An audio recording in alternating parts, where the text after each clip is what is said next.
G'day, how's it going out there? Phil here on a Saturday morning here in New Zealand. It's hot as hell here. Super, super hot. I've had to close the doors and the windows, obviously making a little bit of noise. And it's going to get sticky. So I'm not going to spend too long on this live, but it's been a long time for me. If you're around, it'd be awesome if you could let me know whether you could hear stuff. Because it wouldn't be the first time, and I'm sure it won't be the last, that I'm sitting here talking and nobody can hear a damn thing. So please let me know in the comments if you can hear me. And the guitar, I've got a couple of mics set up. It's been maybe 9 months, maybe even a year since I've done a live.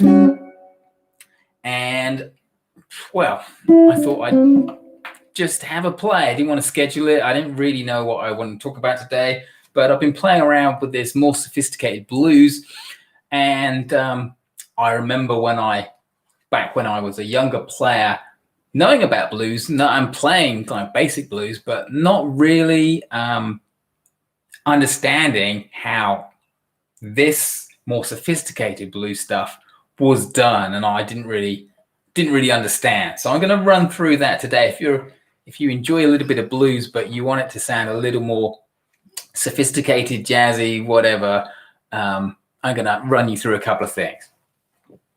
So first of all, there's only about 5 things you need for blues. If you're a complete newbie to blues, there's about 5 things. You need to know the chord types you use for blues, okay?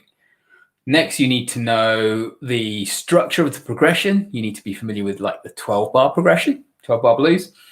And then there's a couple of things you need to execute. One is the end riff, and one is the end chord. Hey, Mark. Yes, it's a new guitar.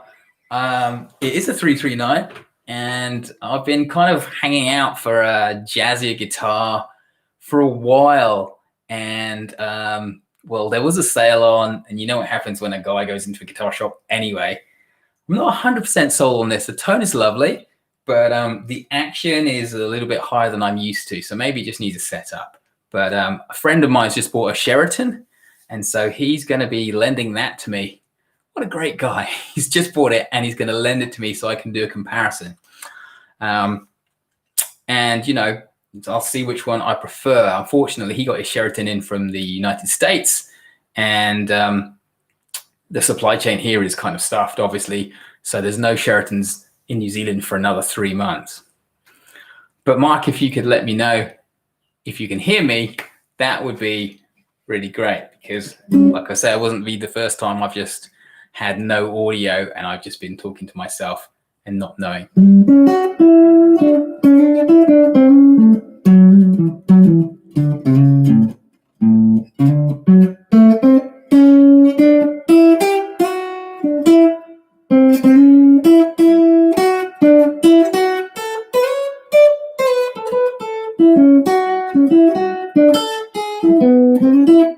Yeah, so,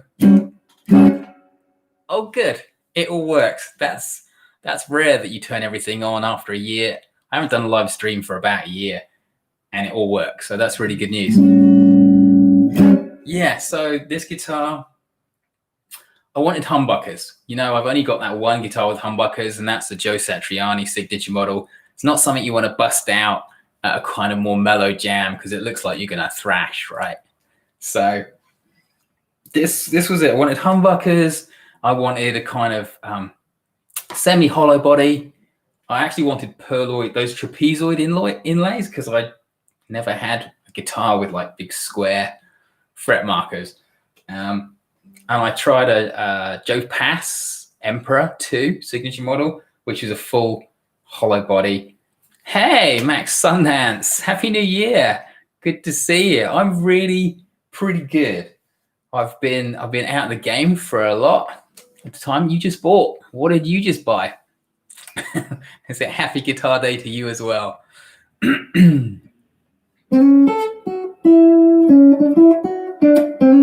Same guitar. Awesome. Now, that's good news. How are you finding yours? Because I'm not 100% sure, but I think it's just the action on this that I'm not settled with, because my other guitars, obviously, they've been set up for years and they're pretty nicely low. This is a little bit more work, and I'm kind of a bit not 100% convinced about the tuning stability and the intonation. But like I said, it might just be needing a setup. This is a 339. So the only difference, I think, between the 339 and the 335 is the 339's just got a smaller body. That's it. So it's not as kind of big and arm over as the rest. Used to have a Joe Pass Emperor. Flatlands the whole deal. Wow. And what gauge strings did you put on there, Mark? Was it like 12s?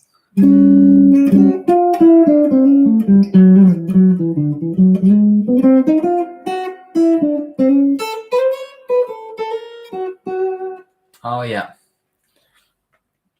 Well, yeah, it was like 17.5% off, which I haven't bought guitar for so long. Oh, you had 13s. Yeah. Man, okay, so no bending there then. No bending at all. This has got 10s, and it's quite an effort for me after playing 9s for a whole bunch of my life. But yeah, I've kind of got it on the middle pickup, and I've rolled the tone right down because of that.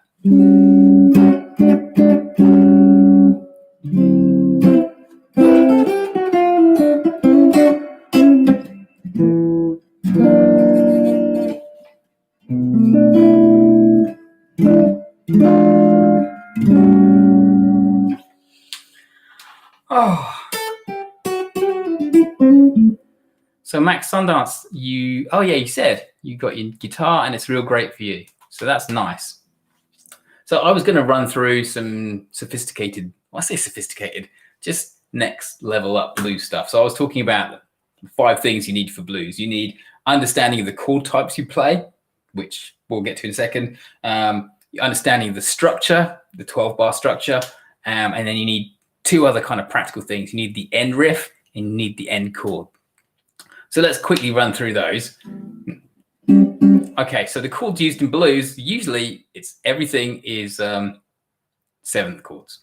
Okay, so if we're going to play an A, we'll play an A7, and we'll move to D7, and that reminds me of the other thing I meant to mention. Back to the A7 and up to the E7, D7, and your A7. Okay, nothing complicated about that.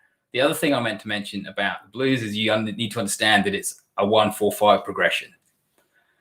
And that is an absolute fundament of blues. And if you don't understand the whole Roman numeral system and all of that, that's totally fine, okay? You just need to know that we can do it 2 ways. Let's do it the simplest way first. If you have whatever key you're in, let's say you're in key of A, then your first chord is going to start on your A note, right? And that will be your 1 chord. Your 4 chord will be directly underneath, or underneath, I mean on the next string down. So at the same fret, but on the A string. Okay, so your 1 chord is going to start here, and then your 4 chord is going to be here on the same fret, but on the next string down. And then your 5 chord is going to be 2 frets up from the 4 chord. So that's at the 7th fret. So there's your 1, your 4, and your 5. Mark, you got to go exercise? Okay, yeah, check on me later. Rock on. Blues. Thanks, buddy. Enjoy your exercise. It's crazy hot here, so I can't actually exercise until after sundown here. But you want to get there while the sun still shines, I imagine, because it'll be pretty cold. Okay, so see you later. Back to 1-4-5s, then you probably know it already, but like I said, your 1 is whichever key you're in. Your 4 chord is going to be directly under the 1 on the next same fret, adjacent string, and then the 5 chord is 2 frets up from there. So if you were to do this in key of D, your 1 chord would start here at the 10th fret. Your 5 chord would be at the 10th fret on the A string. Okay, doesn't even matter if you don't know what chord that is. It's a G, but it doesn't even matter if you don't know. And then your 5 chord will be 2 frets up from your 4 chord. So that's your whole, kind of like a little L shape. That's your 1-4-5. So that's fundamental blues.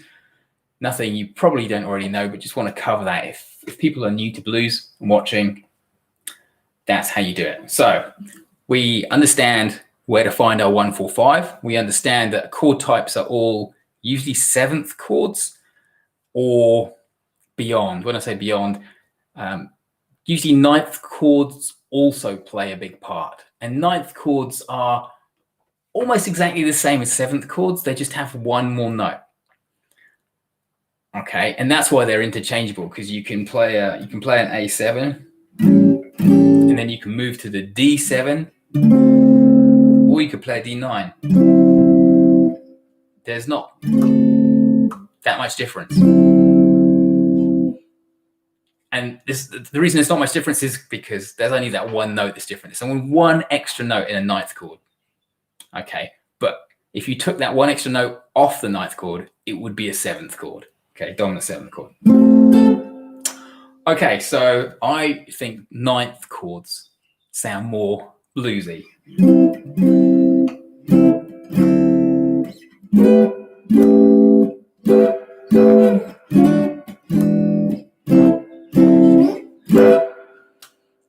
But it's up to you. So we've got our understanding it's a 1-4-5. We've got our chord types, which is all 7ths or all 9ths or 7th and 9ths, mix it up. They're pretty much the same.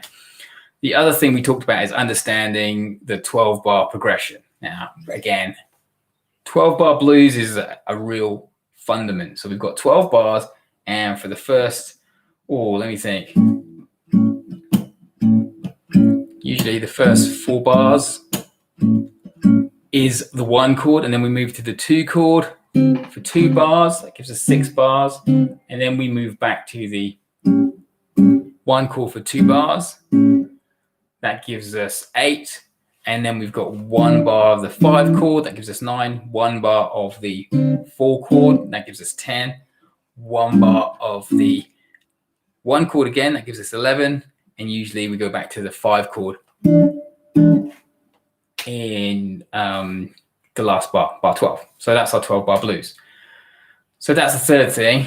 2 real practically important things are the end riff and the end chord. Because there's nothing worse than, starting a blues progression with a buddy or a jam and it never ending.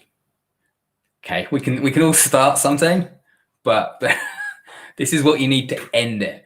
And if you're playing with people, give them the big eyes nod. Give them the, we're ending it here because it's been 25 minutes and, it's time to go home. So the first thing you need is the end riff, which goes like this. 2, 3, 4.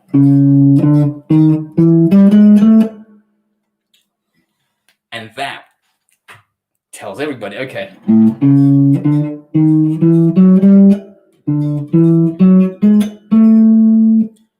That we're finishing, okay? So that's the end riff. Yeah. And again, if you want to do that, you can put it anywhere, depending what key you're in.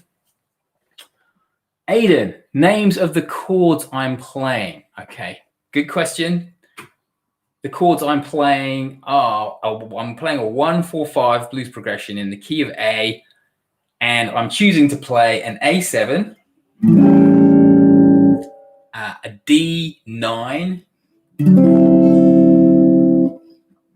and an E9.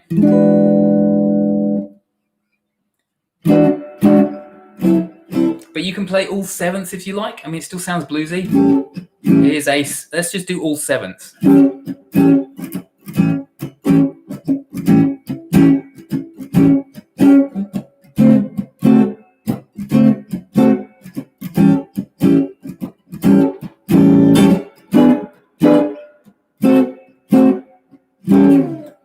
That sounds fine. My preference is usually for the 4 chord and the 5 chord, I use ninths. So still keep my A7 because I can keep it nice and low. Otherwise, I'd have to go up here. Then D9.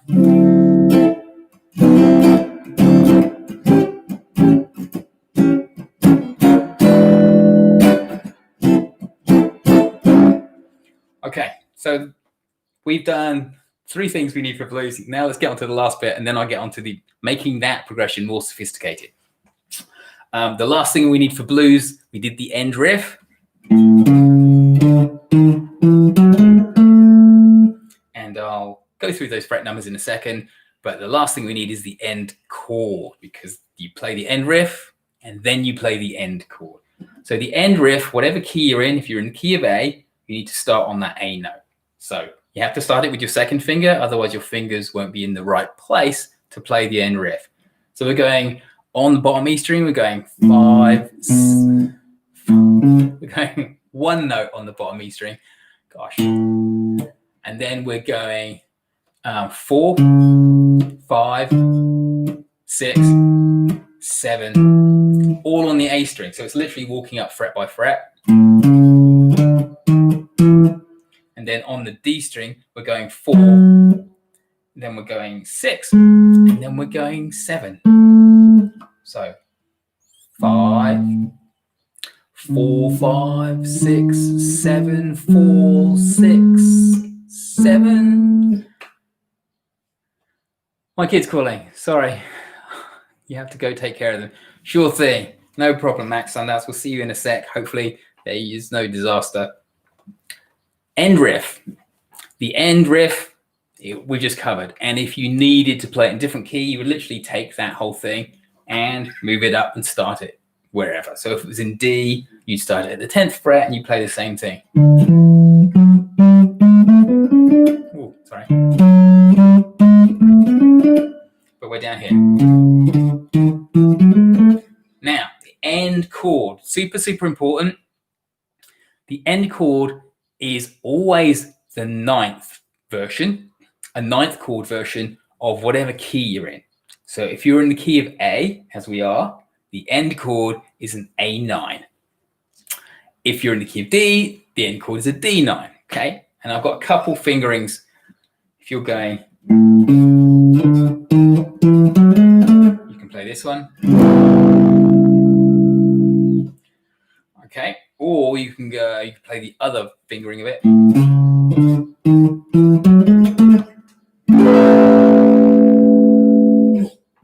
Both sound good, depending on well, your own preference, really. So this one down here, this is an A9 chord, but it might weird you out because I'm not actually playing the root note. That would normally you play that. But you don't have to play the root note because you've got to, if you're playing with people, like a bass player, they will play that root note. So that means it frees you up to use your fingers to not play the root note, but play other bits of the chord. So this A9 fingering is basically starts on the A string. It's 4A, 5D, 4G, and 5B.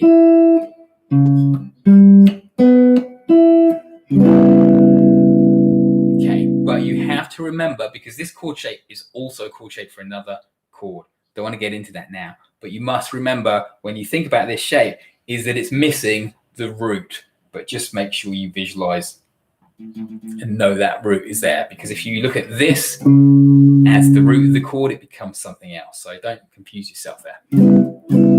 So that's an A9 with its root on the 5th string, but it's a root. Let me take that back, because it's not with its root on the 5th string. I'm completely wrong. It's got its root on the 6th string, because I just talked about it being there, but me not playing it. Okay, so it's got its root on the 6th string, but we're not playing it. The other chord is this voicing, which is probably the more common one, and that I'm playing the A string at the 12th fret. So that is the root, because that's also an A. And I'm playing 12A, 11D, and then 12, 12, 12 on all the top 3 strings. So that's the end chord. Immediately comes after the end riff.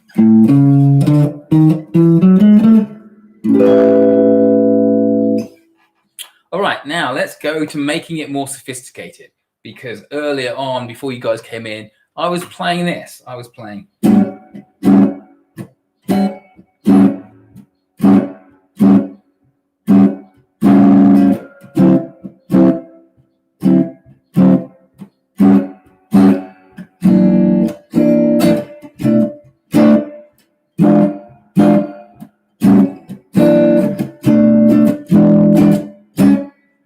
So how do we go from playing a basic 12 bar to this?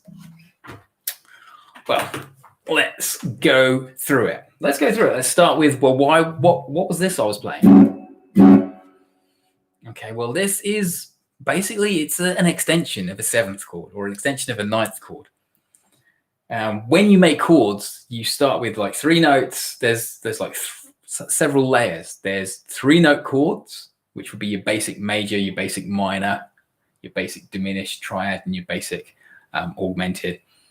And then the next level up from those are 4-note chords, and that's where you get your 7th chords. So like major 7s, minor 7s, and dominant 7s, right? And then a level up from that, you get your 9th chords, which are like your dominant 9, your major 9, your minor 9. Then up from there, you get 11th chords. And then up from there, you get 13th chords. And that's the top of the shop. That's the most complex chords that we have. And I'm playing an A13, or you could call it an A6. But let me show you what's the difference. This will be a, let's start with a standard A7 bar chord, right? So I'm playing 5, 7, 5, 6, 8, and 5. Now all I'm doing is taking this note here at the 8th fret of the B string, and I'm moving it down 1 fret. Okay, and so if you were going to play the full bar chord version, you just get that.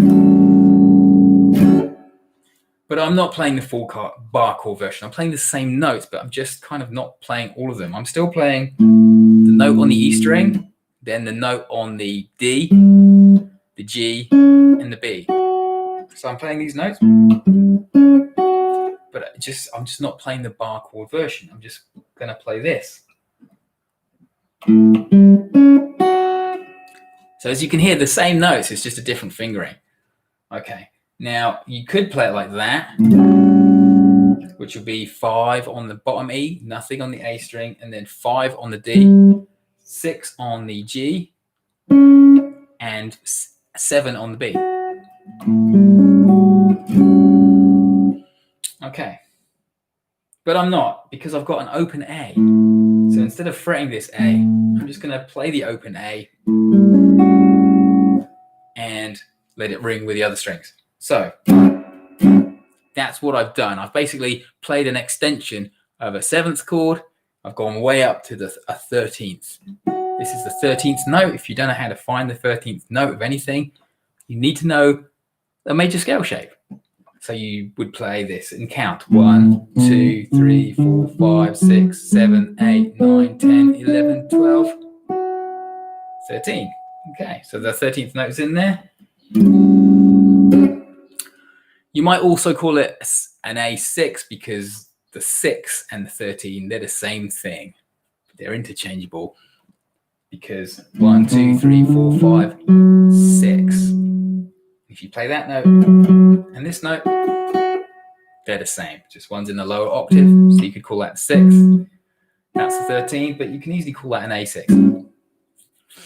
All right, so that's the chord I'm starting with. I made that my 1 chord. And then I did this.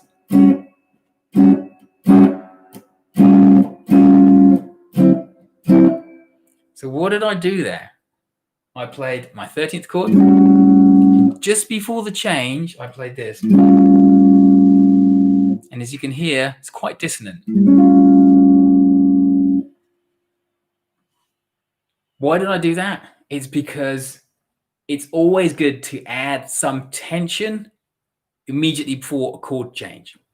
And there's another reason too, I'll show you in a second. But all I did was play this 13th chord, and then I took the top note of that, which is a 13 or a 6, and then I went here, 1 fret down, and played the rest of the chord as I've already did, which is open A, and then 5 on the D, 6 on the G, and 6 on the B.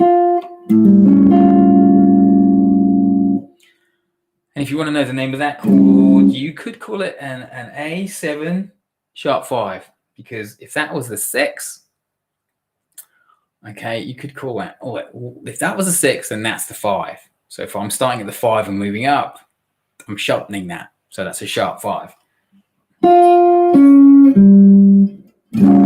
Okay, so I put that in there. You can either see it in a simplistic way, like I just moved 1 finger down 1 fret, or you can bone up on the chord and the chord analysis. And then I went to my D9 chord. Now, I said there were 2 reasons I did that. One, to add some tension, but the second reason is because I was voice leading into the change.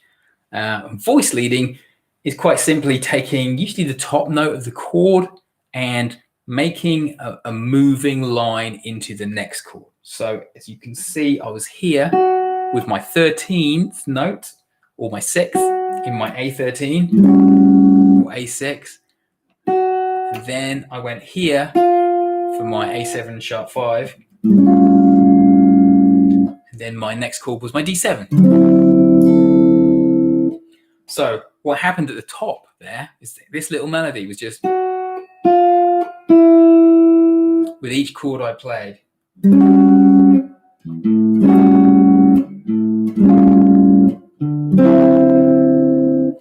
And that is just quite a nice and melodically pleasing way to get from one chord to another. If you can make a little either chromatic line or something that just either ascends or descends into it. So now we're on our D7.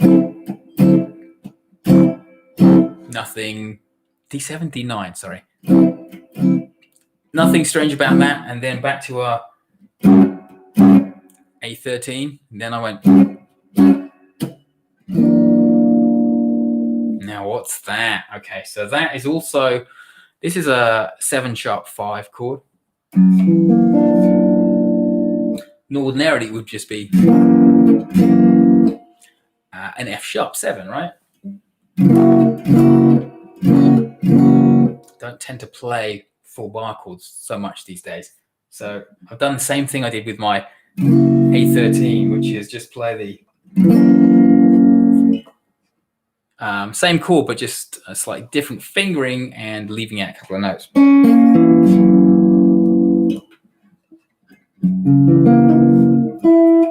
Okay, so that would be our standard F sharp 7.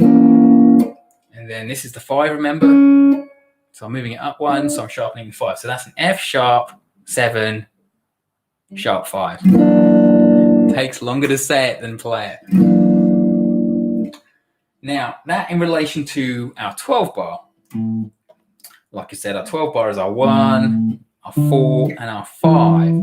So what's this? There's 2 ways to explain this. So I'll start with the simple one, and that is, this is the 6th chord. Okay, if that's your 1, and if you want to know where to find the 6th chord in any progression, it's always 3 frets down from the 1. 1, 2, 3. But if you're using the proper framework of chords in the key, usually your 1 chord is a major or a major 7. Your 2 chord is minor or minor 7. Your 3 is also minor or minor 7. Your 4 is a major chord or a major 7. And your 5 chord is a major chord or a dominant 7th. And 6 is minor. But in this instance, because we're playing blues, it's also a 7th chord. So you could call that a 6th, 7th chord.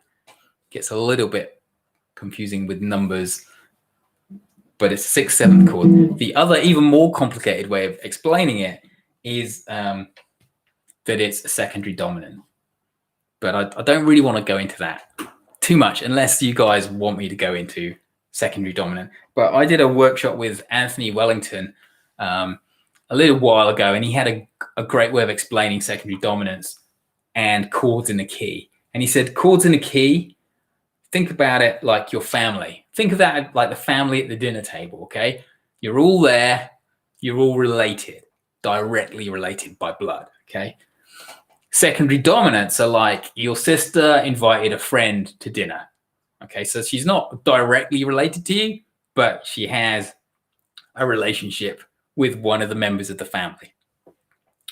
And I thought that was just great. So if I brought a friend and my sister brought a friend or whatever, secondary dominants are friends at your dinner table compared to, as opposed to your family at the dinner table, which would be your chords in a key.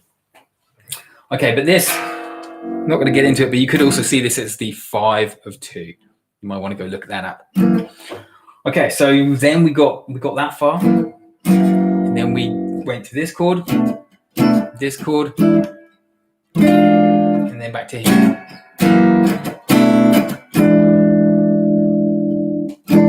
So we got from here, so we went back to we didn't go back to the 1 chord. Then this is where the actual 2 chord comes in.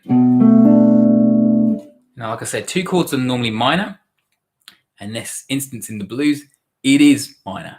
But there are quite a few instances in the blues where they might introduce a 7th chord version of the 2 chord.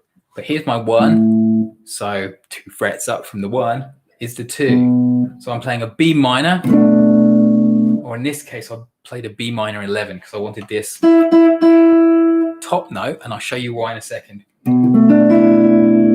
That top note is the 11th. Because then after my 2 chord, there was a 5 chord. And then a 1 chord. So did you guys spot what happened there and why I was playing that 11th on purpose? We have talked about it in regard to just what I did moving from the 1 chord to the 4 chord. Any ideas? Any guesses?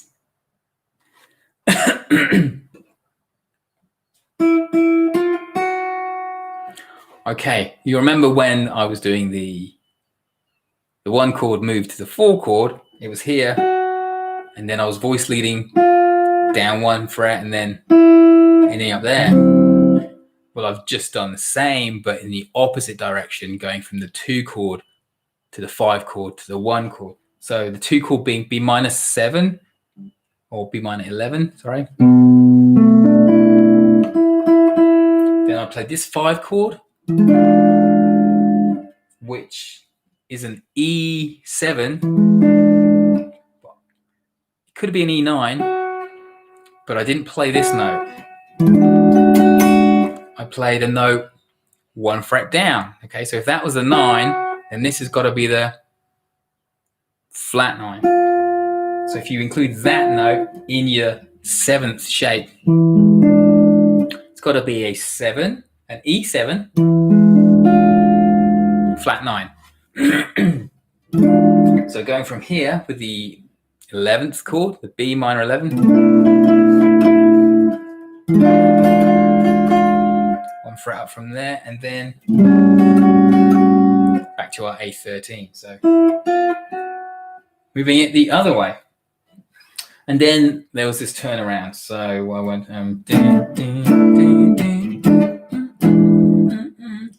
turnaround was just A7, F sharp 7, B minor 7, and E7. I usually just play 3 notes for that because it's a quick change.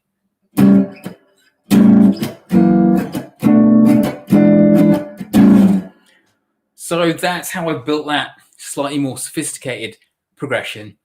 As you can see, it's based on the 1-4-5. The 1, the 4, and the 5 chord are still in there, but in between some of those chords are some other chords. So if you guys have got any questions about that, pop it in the chat, please do. I'll see what I can do. I bought myself a looper pedal as well as a new guitar because I thought it would be useful for doing stuff like that. So let's see if I can work it properly. I've recorded that progression, and let's see what I can improvise.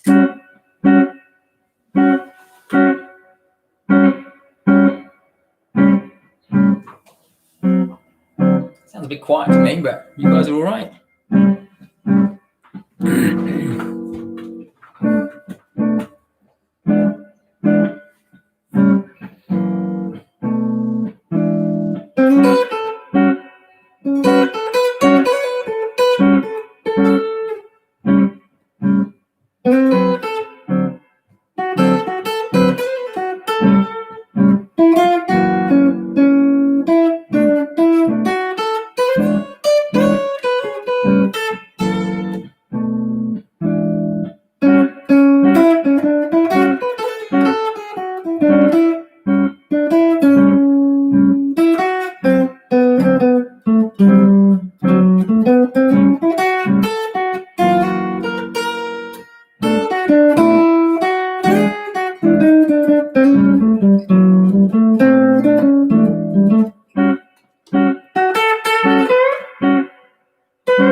Yeah, stop. Okay, so Adrian, you were saying, could you show the fingering of the E chords again? Yeah, that E7 flat 9. Okay, yeah, no problem, dude. Here we go. So I'm here at the 7th fret. Nothing on the bottom E string, just 7th fret of the A, 6th fret of the D, 7th fret of the G string. So that's your 7th chord, okay? You've got your 3. It's a kind of abbreviated version, but that's the 7th chord. And then to make a 9th chord, you'd add pinky finger here on the 7th fret also.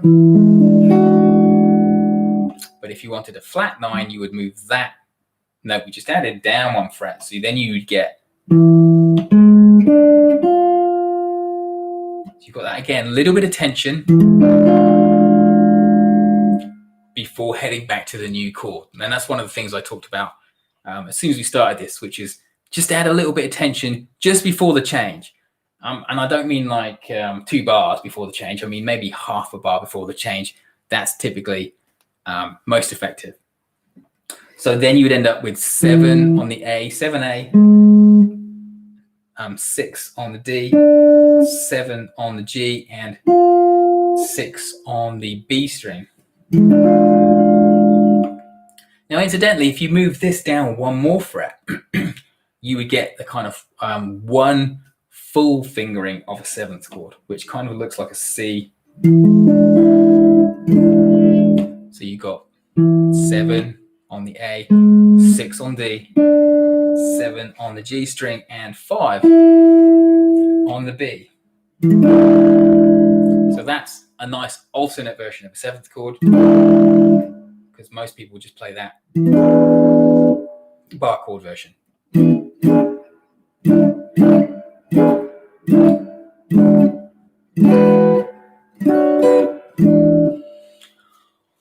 Okay, so that was all I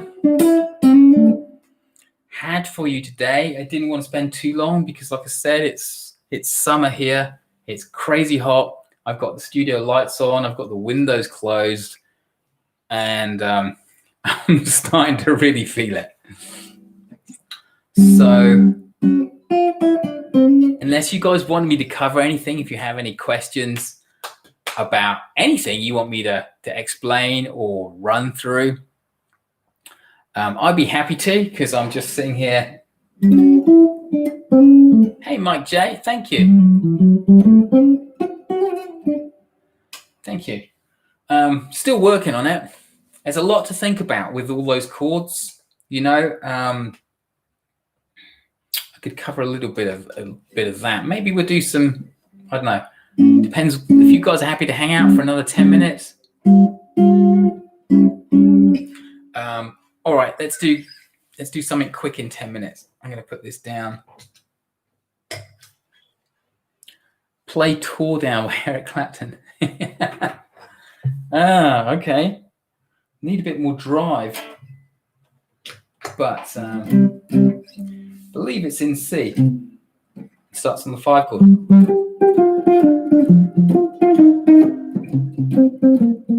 Yeah. So it goes.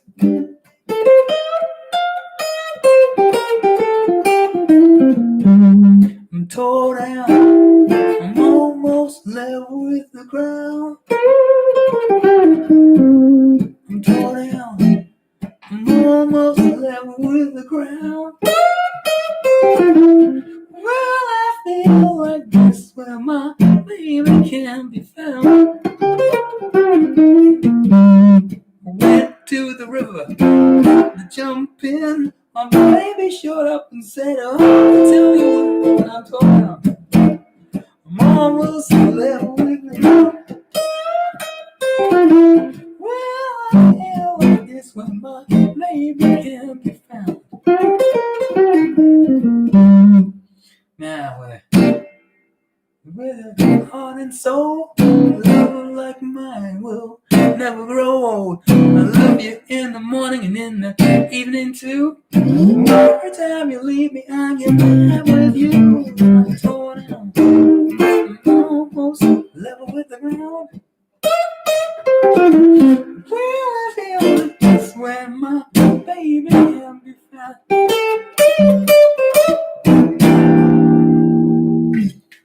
There you go, Mike. I could have done the whole solo.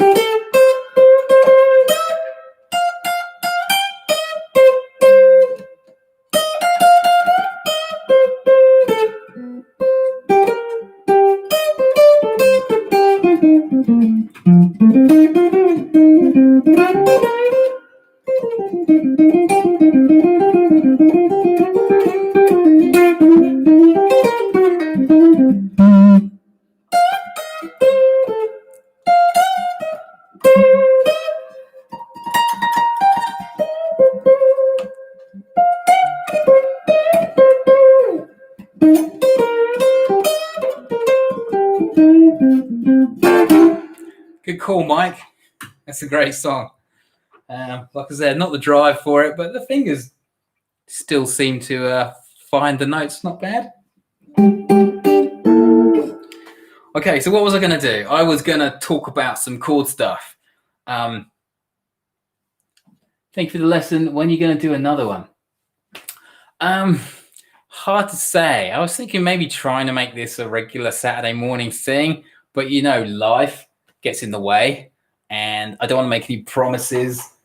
But let's say maybe we do it this time next week, Saturday here. I guess this. Whereabouts are you, Adrian? Are you in Europe or are you in the United States? But it'll be around whenever we started, about an hour ago, whatever time that was in your time zone. Okay, so let me put this down and quickly run through a couple of things. I want to make sure I put this somewhere super safe so I don't put my foot through it while talking to you guys, because I'm not looking what I'm doing.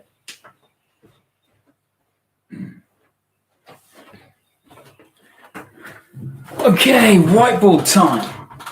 Now, I wanted to do this because, number one, it's quite often a gap in students that come to me, even though they've been playing quite some time. And I want to be able to fill that gap. It's also to do with the way we learn guitar. Now, our pathway to learning guitar always starts with learning open chords. And, you know, that's fine. That's the necessary way in. But, okay, it's 10 p.m. there, so you must be Europe, I guess. Somewhere, England, maybe, I don't know. So let's put this here. So I wanted to show you, let's just draw up quick. 2, 3, 4. Okay, so let's make this the nut, and this is an open, we'll just do some open chords. Okay, so it's better, too bright. Over here. So let's say we learn a D chord. We learn an open D, okay, and the notes are here and here and here, and D's quite a comfortable shape to play. But when we're learning, and when we're maybe a beginner, we just go the word D or the chord D, the name D means C shade Baudry. We associate the name D with the shape, okay? But what we don't do, or quite often we don't do, or nobody tells us, is we don't understand why this is a D, and why this is a D compared to a D minor or any of the other D chords, okay? We just know that this is called a D. So I want to talk briefly about that, and you can see how this comes together. The important thing is knowing the major scale, not to play it like scale practice, or no, just as a tool, okay? Can't stress enough. Just learn one shape of the major scale, even if you just do it in one octave, okay? Because it's kind of like a Swiss Army knife. It's good for lots of different jobs, all right? And it will help you unlock a whole bunch of stuff. So this is a D, okay? And usually with a D, we don't play the thick bottom E string. We will probably play, we may play the A string. I don't normally, but you know, that's okay. So let's say, okay, we've got this open string here, and then we're fretting these 3 notes. What's important is you understand the scale degrees in here, the numbers that make up the chord. Now, the only way you can figure these out, unless you know them by heart, is to analyze it in relation to the major scale fingering, okay? When we take a scale and instead of talking about note names like E and F, we just give them a number, we call that scale degrees, or some people call it intervals, but it's slightly different. But for this example, let's just call them scale degrees. Okay. And it's important you know which bits are where, which numbers are where. I'm going to give you this just for the sake of time, but obviously this is a D chord, okay? And if you wanted to analyze the notes in any chord, you would need the major scale to do that. If you were playing a D chord and you want to understand the notes and the note numbers in it, then you would need to play a D major scale to look at which notes are which. If you're playing an F sharp chord and you didn't know quite what it was, you would play an F sharp major scale to find the notes in the scale that are in your chord, and then you could kind of figure it out. Okay, but the order of the notes in here goes as follows. This is obviously the 1, okay, because that's the open D string, okay? So this is the 1 over here. This is the 5. This is the 1 again, because it's an octave of this one. And this is the 3. So the reason that's important, I'll come to in a second. But if you know the open D goes 1, 5, 1, 3, then that's going to help you a lot in understanding where you can go in a solo, and also how these things change depending on what chord it is. So if you've got this, you've got a major chord, and a major chord has 3 ingredients: a 1, a 3, and a 5. And as you can see here, although we're playing 4 strings, sometimes if you're playing the A string, you might be playing 5 strings. They're not all 5 different notes. They're basically just 1, 5s, and 3s. You might have a couple of 1s like we do here, or a couple of 5s, but basically the 3 unique pitches going on in there are the 1, 5, and 3. So that makes your basic major chord. Now, when you make a minor chord, only one of these things changes. Everything else stays the same. And the thing that changes is the 3. To make a minor chord, we basically flatten that 3. And to flatten it, we move it down 1 fret. Okay, the 1 stays the same, and the 5 stays the same. So for a minor chord, you've got a 1 and a 5, but you've got this 3 that got flattened, so we call it the flat 3. To flatten anything on your guitar, you need to move it down 1 fret. So from here, this now moves down to here. That's now a flat 3, because this was the 3. And now it's a flat 3. And now you can see we have a D minor chord. That's pretty simple stuff. You probably already know a D. You probably already know a D minor. Let's talk about some 7th chords. This is really interesting. Let's go back to our just our basic D major and mess about with it. Okay. So let's take, if we wanted to play a D major 7. Okay. D major 7's got this lovely summery sound.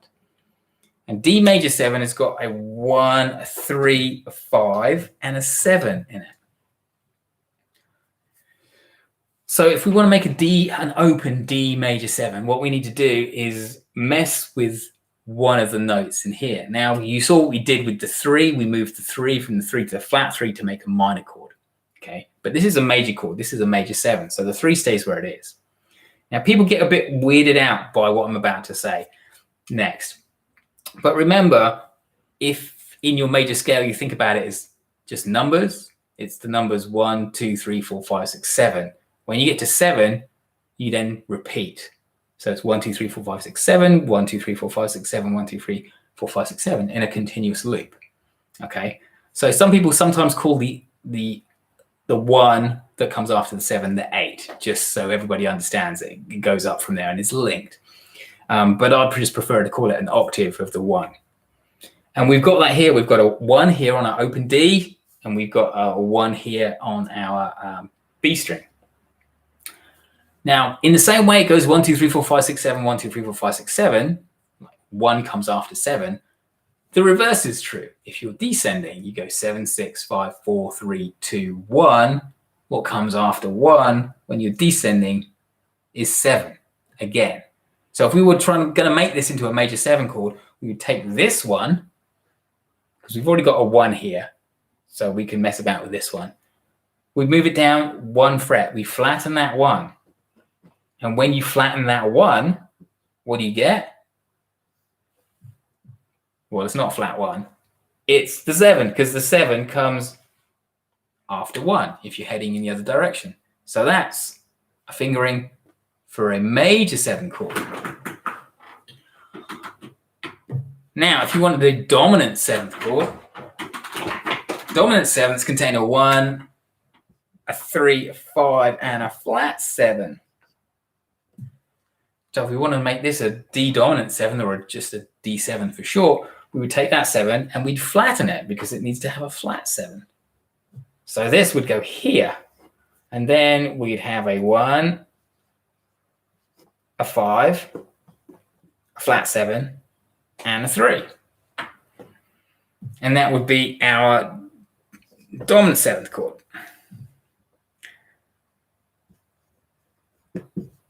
And then lastly, let's just do one more quick one. You get a minor 7 chord. A minor 7 It's got a 1, a flat 3, and a 5, just like the minor chord. So it's a minor chord at its core, and it's got one more note on top. So it's a 1, 3, and 5, and a flat 7. So we've got a 1, a 5, and a flat 7. So we just need to make this 3 into a flat 3. So then we just move that down 1 fret here. So we've got 1, flat 3, 5, flat 7. Now we're not playing them in numerical order. They're appearing in a different order on the fretboard. But that's how you've got from our major chord, a D major chord as a template. We understand that if we move the 3 down 1, we get a flat 3. So that means D minor. We understand if we go back to our major chord and we move the 1 down 1 fret, that 1 becomes a 7. So we get major 7 and all the rest of it. Now, I don't know about you, but when I picked up the guitar and I was taught open chords, I was taught the open chords that you normally get taught. You get like a D, a C, a G, an E minor, an A, and A minor.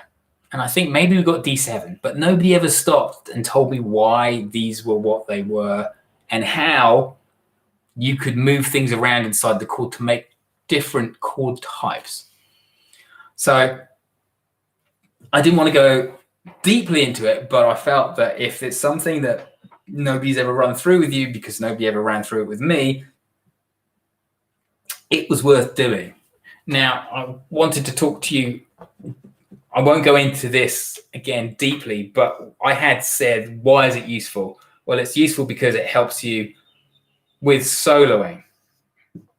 And I just wanted to qualify that quickly. So it helps you with soloing because if you know the scale degrees or numbers in the chord that you're playing, you can begin a solo from any of these notes in the chord and never put a foot wrong. The only extra thing you need to understand is the structure of the major scale. And that's dead simple. The way I teach it, basically, in all notes in the major scale, they're just separated by 2 frets. Apart from in 2 instances, okay? And those instances, those exceptions are between the 3 and the 4 and the 7 and the 1, the octave of the 1, or the 7 and the 8. And in those 2 instances, the distance is only 1 fret. So that means you can remember that knowledge, 2 frets across the board apart from 3 and 4, 7 and 8, or 7 and 1.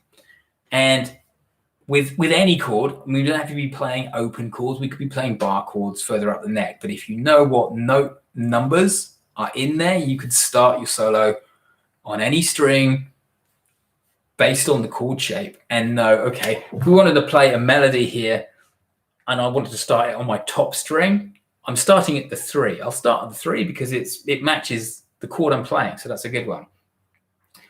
So if I wanted to play a short melody, I could play 1 fret up from there, because 1 fret up from the 3 is the 4.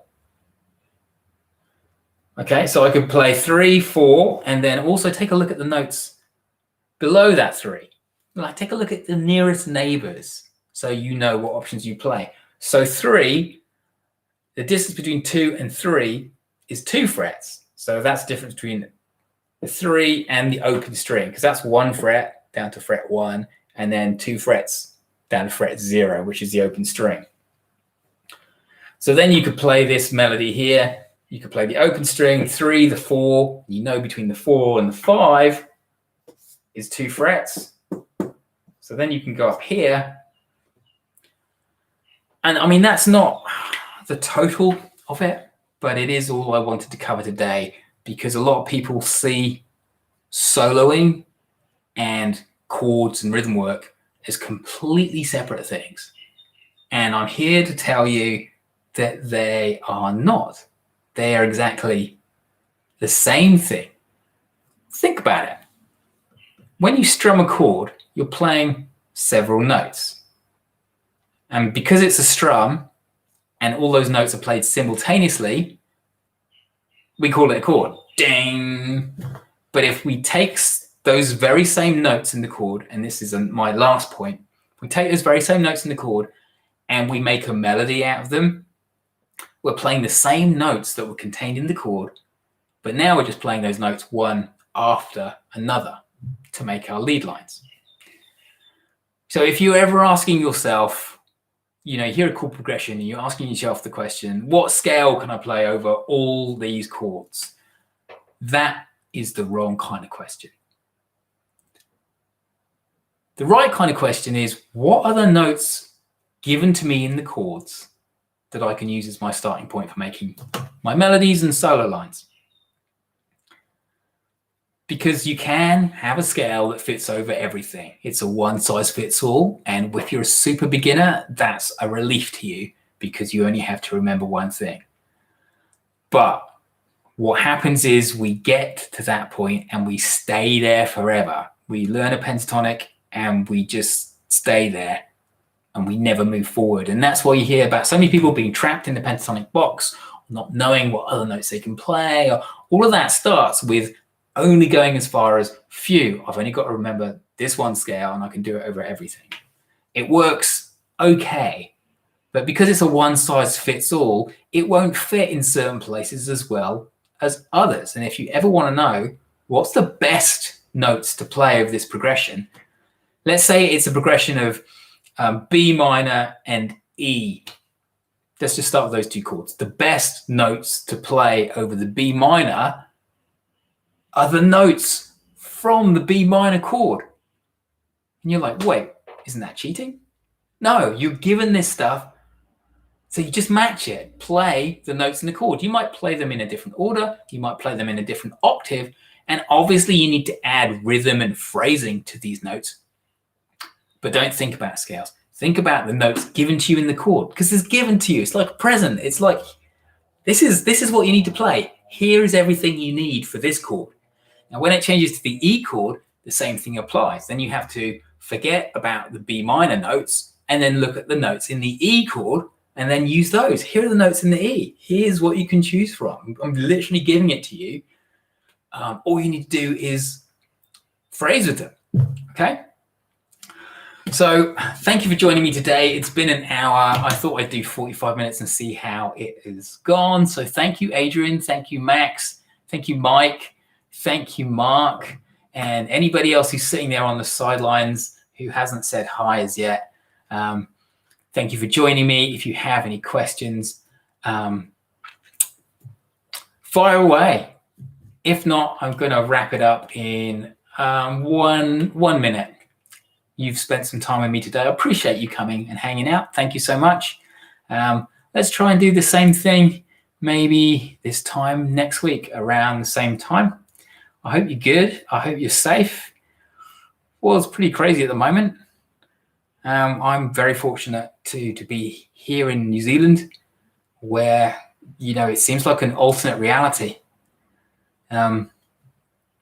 We've managed to get a handle on COVID and eradicate it from our shores. We have people coming in. Our borders are kind of closed to anybody apart from New Zealand citizens.